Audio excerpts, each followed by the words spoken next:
మీ పిల్లల డాక్టర్ కల డబ్బు వల్ల ఆగిపోవద్దు. కేవలం 18 లక్షల నుంచి ఎంబీబీఎస్ విదేశాల్లో. జ్ఞానానందమయం దేవం నిర్మల స్ఫటికాకృతిం ఆధారం సర్వవిద్యానాం హైగ్రీవముపాస్మహే. జ్యోతిషాభిమానులందరికీ నమస్కారం. 2026 ఆగస్టు మాసంలో ద్వాదశ రాశుల వారి యొక్క మాస ఫలితాలు. ఈ ఆగస్టు మాసం గురించి మనం మాట్లాడుకునేటప్పుడు 2 తెలుగు మాసాల కలయికగా మనకు ఆగస్టు మాసం కనిపిస్తుంది. ఎప్పుడు కూడా ఆగస్టు మాసంలో మనకు శ్రావణ మాసము, ఆషాఢ మాసము 2 తెలుగు మాసాలు వచ్చేటువంటి పరిస్థితి మనకు ఏర్పడుతుంది. ఆషాఢ మాసం సందర్భంలో మనం ఎప్పుడు కూడా ఉగ్రదేవతార్చన చేయడం, కొన్ని ప్రాంతాల సాంప్రదాయాలను అనుసరించి పొంగళ్ళు పెట్టడం, బోనాలు పెట్టుకోవడం, గ్రామదేవతార్చన లాంటి కార్యక్రమాలు నిర్వర్తించడం, లేకపోతే ఉగ్రదేవతార్చన కార్యక్రమంలో భాగంగా వారాహి అమ్మవారి నవరాత్రులు నిర్వహించుకోవడం, లేకపోతే బగలాముఖి పూజ, జ్వాలాముఖి పూజ లాంటి కార్యక్రమాలు, పూజలు నిర్వర్తిస్తూ ఉంటాం. అలాగే మనకు ఆగస్టు మాసంలో అమావాస్య తర్వాత శ్రావణ మాసం ప్రారంభమవుతుంది. సౌమ్య దేవతార్చన ప్రారంభమవుతుంది. పవిత్రమైనటువంటి శ్రావణ మాసంలో శ్రావణ మంగళవారాల్లో మంగళ గౌరీ వ్రతాలు నిర్వర్తించుకుంటూ ఉంటాం. శ్రావణ శుక్రవారాల్లో లక్ష్మీ పూజ నిర్వర్తిస్తాం. అలాగే శ్రావణ మాసం అంతా కూడా పవిత్రంగా భావిస్తాం. శ్రావణ పౌర్ణమి రోజు కూడా మనం అనేక కార్యక్రమాలు నిర్వహిస్తూ ఉంటాం. ఈ ఆషాఢ శ్రావణ మాసాలు ఎప్పుడు కూడా ఆగస్టు మాసంలోనే రావడం వల్ల ఈ మాసమంతా కూడా ప్రజలందరూ కూడా భక్తి తత్పరతను కలిగి అనేక పూజలు, వ్రతాలు నిర్వర్తించుకుంటూ నిరంతరం భగవంతుని యొక్క ధ్యానంలో, భగవంతుని యొక్క పూజాది కార్యక్రమాల్లో నిమగ్నమై ఉంటారు. ఇటువంటి పూజాది కార్యక్రమాలు నిర్వహించేటువంటి ఈ పవిత్ర మాసంలో ద్వాదశ రాశుల యొక్క ఫలితాలని, గ్రహాల యొక్క సంచారాన్ని, ఏ గ్రహాలు అనుకూలంగా ఉన్నాయి, ఏ గ్రహాలు ప్రతికూలంగా ఉన్నాయి అని కనుక పరిశీలిస్తే ఈ ఆగస్టు మాసంలో సూర్య భగవానుడు ఆగస్టు నెల 17 వరకు ఆయన కర్కాటక రాశిలో సంచరిస్తాడు. 17 తర్వాత ఆయన సింహరాశిలోనికి ప్రవేశిస్తాడు. ఆ తర్వాత గ్రహాలన్నీ కూడా ఒకే రాశిలోనే సంచరించేటువంటి పరిస్థితి ఈ మాసమంతా మనకు కనిపిస్తుంది. కనుక ఈ ఆగస్టు మాసంలో ఒక ప్రత్యేకతను సంతరించుకొని భగవంతుని యొక్క ధ్యానాన్ని చేస్తూ ఈ ద్వాదశ రాశుల యొక్క ఫలితాలని, ఆ ఫలితాలకు చెప్పినటువంటి పరిహారాలని పరిష్కరించుకుంటూ ముందుకు వెళ్తారని భావిస్తూ, సహజంగా మనకు ఈ ఆగస్టు మాసం గురించి మనం మాట్లాడుకునేటప్పుడు మనకు ఈ 12 మాసాల్లో మనకు 8వ మాసం అనేటువంటి ఆగస్టు మాసంలో కొన్ని ఖర్చులు పెరిగే సూచన కనిపిస్తుంది. కొన్ని సమస్యలు వచ్చే పరిస్థితి కనిపిస్తుంది. వర్షాలు అధికమయ్యేటువంటి సూచన కనిపిస్తుంది.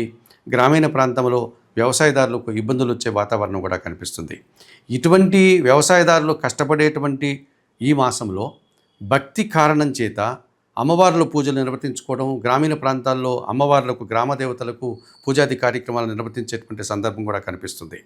ఇలా భగవంతుని ధ్యానంతో నిరంతరం కార్యక్రమాలు, పూజాది కార్యక్రమాలు నిర్వర్తించుకునేటువంటి ఈ పవిత్రమైన ఆగస్టు మాసంలో మనకు ఆషాఢ మాసం వచ్చింది. ఉగ్రదేవతార్చన కార్యక్రమాలు మనం పూర్తి చేస్తాం. అలాగే ఆగస్టు మాసం మనకు సగం తర్వాత శ్రావణ మాసం ప్రారంభమవుతుంది. సౌమ్య దేవతార్చన, లక్ష్మీ పూజలను, విష్ణు సహస్రనామ స్తోత్రాలతో పాటు విష్ణుదేవుని యొక్క ఆరాధన కార్యక్రమాలు కూడా మనం ప్రారంభించేటువంటి కార్యక్రమాలు కనిపిస్తుంది. శ్రావణ మాసంలో మంగళవారాలకి, శుక్రవారాలకి విశేషమైనటువంటి విశిష్టతను సంతరించుకునేటువంటి వారాలు కనుక ఆ సందర్భాల్లో మనం వ్రతాలు, పూజలు కూడా నిర్వర్తించుకునేటువంటి అవకాశం మనకు కనిపిస్తుంది. 2026 ఆగస్టు మాసంలో మకర రాశి వారికి మాస ఫలితాలు. ఈ మకర రాశి వారికి ఈ ఆగస్టు మాసం అదృష్ట మాసంగా చెప్పుకోవచ్చు. 5 గ్రహాలు అనుకూలంగా సంచరిస్తూ 60% శుభఫలితాలను అందిస్తున్నాయి. 2026 ఆగస్టు మాసంలో మకర రాశి వారికి చతుర్థ లాభాధిపతి అయినటువంటి కుజుడు ఈ మాసమంతా కూడా షష్టమములో మిథున రాశిలో అనుకూలంగా సంచరిస్తున్నాడు. గట్టి పోటీని ఎదుర్కొంటారు. కొన్ని వివాదాలు పరిష్కరించుకుంటారు. విజయాలు సాధించుకుంటారు. భూ సమస్యలను పరిష్కరించుకోగలుగుతారు. కోర్టు వ్యవహారాలు మీకు అనుకూలంగా ఉన్నాయి. రియల్ ఎస్టేట్ రంగంలో లాభాలు అందుకుంటారు. రవాణా రంగంలో పనిచేసే వారికి అనుకూలత కనిపిస్తుంది. కుటుంబం కోసం కొన్ని భూములు కొనుగోలు చేస్తారు. పోటీ పరీక్షల్లో విజయం సాధిస్తారు. షష్టమ భాగ్యాధిపతి అయినటువంటి బుధుడు ఈ నెలంతా సప్తమములో కర్కాటక రాశిలో సంచరిస్తున్నాడు. జన సంబంధాలు పెరుగుతాయి. జీవిత భాగస్వామి సహకారం బాగుంటుంది. వ్యాపార ప్రపంచంలో మీదైనటువంటి శైలిలో విజయాలను అందుకుంటారు. వ్యాపారాభివృద్ధి, ఆర్థికాభివృద్ధి, బ్యాంకు లావాదేవీలు అనుకూలంగా ఉన్నాయి. తృతీయ వ్యయాధిపతి అయినటువంటి గురువు ఈ నెలంతా సప్తమములో కర్కాటక రాశిలో అనుకూలంగా సంచరిస్తున్నాడు. సమాజంలో పేరున్నటువంటి కొందరు వ్యక్తులు, విద్యావంతుల సహకారం బాగుంది. విద్యార్థులకు మంచి ఫలితాలు వస్తాయి. సమాజంలో పేరు ప్రఖ్యాతులు తెచ్చుకుంటారు. జీవిత భాగస్వామి సహకారం బాగుంటుంది. సమాజంలో గౌరవ మర్యాదలు కూడా అందుకునే వాతావరణం మీకు కనిపిస్తుంది. ఆర్థికంగా కూడా బలపడతారు. పంచమ దశమాధిపతి అయినటువంటి శుక్రుడు ఈ నెలంతా భాగ్యములో కన్యారాశులు అనుకూలంగా సంచరిస్తున్నాడు. సంతానం విషయంలో శుభవార్తలు అందుకుంటారు. ఆత్మీయులతో కలిసి ఆనందంగా పనిచేస్తారు. స్త్రీజన సహకారంతో వృత్తి ఉద్యోగ వ్యాపారాల్లో అభివృద్ధిని ఆదాయాన్ని సాధించుకుంటారు. మంచి పేరు ప్రఖ్యాతులు తెచ్చుకుంటారు. జన్మరాశాధిపతి ద్వితీయాధిపతి అయినటువంటి శని భగవానుడు ఈ నెలంతా తృతీయములో మీనరాశిలో అనుకూలంగా సంచరిస్తున్నాడు. జన సహకారం బాగుంటుంది. ముఖ్యంగా పనివారి సహకారం బాగుంటుంది. ఇంట బయట చాలా పనులు పూర్తి చేస్తారు. వ్యవసాయ రంగంలో లాభాలు అందుకుంటారు. కుటుంబంలో సంతోషకర వాతావరణం నెలకొంటుంది. మరి 2026 ఆగస్టు మాసంలో ఈ మకర రాశి వారికి కుజుడు, బుధుడు, గురువు, శుక్రుడు, శని 5 గ్రహాలు అనుకూలంగా సంచరిస్తూ 60% శుభఫలితాలను అందిస్తున్నాయి. మరి ప్రతికూలంగా కూడా 3 గ్రహాలు సంచరిస్తున్నాయి. మకర రాశి వారికి 2026 ఆగస్టు మాసంలో అష్టమాధిపతి అయినటువంటి సూర్య భగవానుడు ఈ నెలంతా సప్తమంలో కర్కాటక రాశిలోను, అష్టమములో అనగా సింహరాశిలోను వ్యతిరేకంగా సంచరిస్తున్నాడు. అనారోగ్య సమస్యలకు అవకాశం ఉంది. తండ్రి ఆరోగ్యం విషయంలో కూడా జాగ్రత్తలు తీసుకోవాల్సి ఉంటుంది. జీవిత భాగస్వామితో కూడా ఇబ్బందులు వస్తాయి. అధికారులతో మనస్పర్ధలు కూడా అవకాశం ఉంది. ద్వితీయ భావంలో కుంభరాశిలో రాహు సంచారం ఉంది. అష్టమంలో సింహరాశిలో కేతువు సంచరిస్తున్నాడు. ఈ రకంగా రాహుకేతువులు ఇద్దరు కూడా ప్రతికూలంగా సంచరిస్తున్నాడు. ద్వితీయంలో కుంభరాశిలో రాహు సంచారం వల్ల మీ మాటల వల్ల అపార్థాలు, అభిప్రాయ భేదాలు, మనస్పర్ధలకు అవకాశం ఉంది. కుటుంబంలో అశాంతికి అవకాశం ఉంది. దుబారా ఖర్చులు చేస్తారు. విదేశీ వ్యవహారాలు కూడా ప్రతికూలంగా ఉన్నాయి.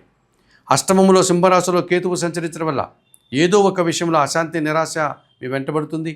ఒక మంచి పని చేయడానికి ఆటంకాలు అధికమవుతాయి. మరి 2026 ఆగస్టు మాసంలో ఈ మకర రాశి వారు తప్పనిసరిగా సూర్య భగవానుడికి, రాహుకేతువులకి పరిహారాన్ని నిర్వర్తించుకోవాల్సిన అవసరం కనిపిస్తుంది. మరి పరిహార కార్యక్రమాల్లో భాగంగా 2026 ఆగస్టు మాసంలో ఈ మకర రాశి వారు అష్టమ కేతు దోషం నుంచి బయటపడడానికి నిత్య గణపతి ఆరాధన చేయండి. గణేశాష్టకం చదువుకోండి. గణపతి స్వామికి గరికమాలను సమర్పించండి. గణేశ ద్వాదశ నామ స్తోత్రాలు చదువుకోండి. ద్వితీయంలో రాహు దోషం ఉంది. చాముండేశ్వరమ్మ వారి దర్శనం కానీ, కనకదుర్గాదేవి దర్శనం కానీ చేయండి. శ్రీదేవి ఖడ్గమాల స్తోత్రం చదువుకోండి. ఎర్రటి పండ్లను వయోవృద్ధులకు దానం చేయండి. అష్టమంలో రవి సంచారం ఉంది. ప్రతిరోజు ఉదయాన్నే సూర్యోదయానికి ముందే నిద్రలేసి స్నాన కార్యక్రమాలు ముగించుకొని ఉదయించే సూర్య భగవాన్ని దర్శించి నమస్కరించుకోండి. సూర్యాష్టకం చదువుకోండి.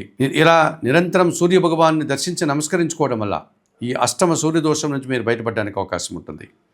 2026 ఆగస్టు మాసంలో ఈ మకర రాశి వారు గోధుమలను, మినుములను, ఉలవలను పేదవారికి దానం చేయడం వల్ల మరింతగా మంచి ఫలితాలను పొందగలరు. మేషము నుండి మీనం వరకు గల ద్వాదశ రాశుల వారికి 2026 ఆగస్టు మాసానికి గాను మాస ఫలితాలు చెప్పడం జరిగింది.